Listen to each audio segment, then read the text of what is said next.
Good morning, everyone. Welcome to Tamali's classes, where knowledge is for all. In today's video, I'll be talking about Introduction to Biology. So, what makes biology so interesting? See, biology is a study of living organisms. So, when we talk about any living organism or any living body, such as that of humans, plants, animals, microbes, viruses, any living thing, we talk about biology because these are all living beings and they all breathe, they respire, they use energy or they produce energy. Therefore, they all come under the living organisms. Now, as said by Sadhguru, that when we buy any electronic device, we go and watch the manual, we follow the instructions before using that device. But when it comes to our body, our mind, we do not do the same.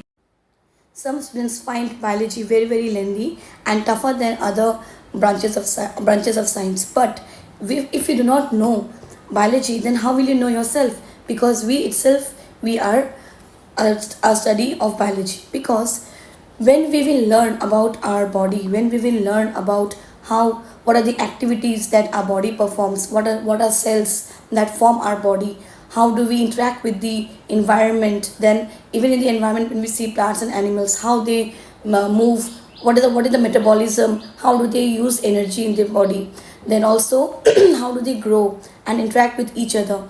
When if we do not know these things, then we will never have interest in biology, and once we start knowing them, we can't stop loving biology. So today I'll talk about introduction to biology. I hope you will like the class. Let's start. So there are different branches of biology, okay? So when we talk about biology, the first branch that we talk about is physiology. That means functioning of living organisms. How do we living organisms we function? That is the physiology part. Then we talk about the biochemistry part. That means the chemistry of living organisms. That means the structure that forms any living being. Okay, then when we talk about the process, the mechanism, the reactions that are occurring, we talk about chemistry. Then number three, we talk about taxonomy. Taxonomy means classification. So as we know that living organisms are diverse, there is a biodiversity. Okay, so when we classify these living organisms into different groups, into different classes, then we talk about the taxonomy part. Then we come into the ecology part. Okay, so before going to ecology, first we'll talk about the evolution. So evolution means, you know, that human beings, we grow, we develop and we adapt. Okay, there are not, the environment keeps on changing and human beings have to adapt for survival. So that is under evolution part.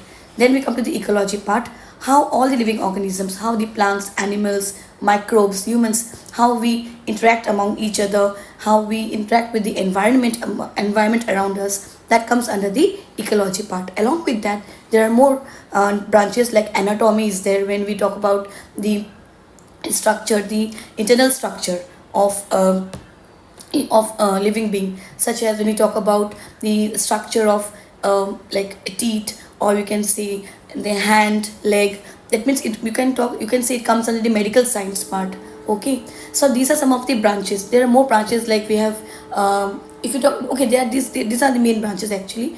If you talk about classification, then there are many classification, like we have botany, we have zoology, we have enzyme biology, then we have biostatistics, biophysics, where we include the physical part. That means when we talk about instruments that are used for studying the living organisms. Then when we talk about organization, how when we talk now we come to the classification of living beings, we say that how the organism is classified. Okay, how, what is the organization of the human body, or how, what's the organization of a plant, okay, the parts and all, everything. Then we talk about metabolism, how energy is being produced in the living body, and how how metabolism is occurring, how the energy is being used by the body to perform different functions. Then we come to the responsiveness. That means, you know, human beings, the living plants, animals, we all respond to what the external stimuli, we respond to the environment. So all this comes under the responsiveness. Then how we grow, then reproduction is a very important part, how you know, the new organism is produced, how a living organism is formed, in not only in humans, also in plants and animals. Then we talk about the evolution, I've already told you, and ecology I've told you. So now you should also know about the scientific method.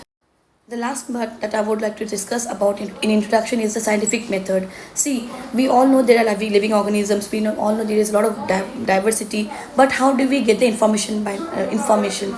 to us. The information is gained to us by the scientific method. That means where data is collected, and where data is collected and there is a question is raised among the data, then the hypothesis is formed, then we test the hypothesis, we collect the information, where we get the data, we analyze it, we record it, we analyze it, and then we come to a conclusion about the data or the information. So this method is the last method by which we can report, or we can give information about living organisms and living things. So this is the introduction. I hope you have liked it.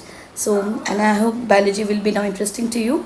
So subscribe to my channel Tamali's classes, so that we can embark on this journey together and make biology easy and also fun. Thank you so much.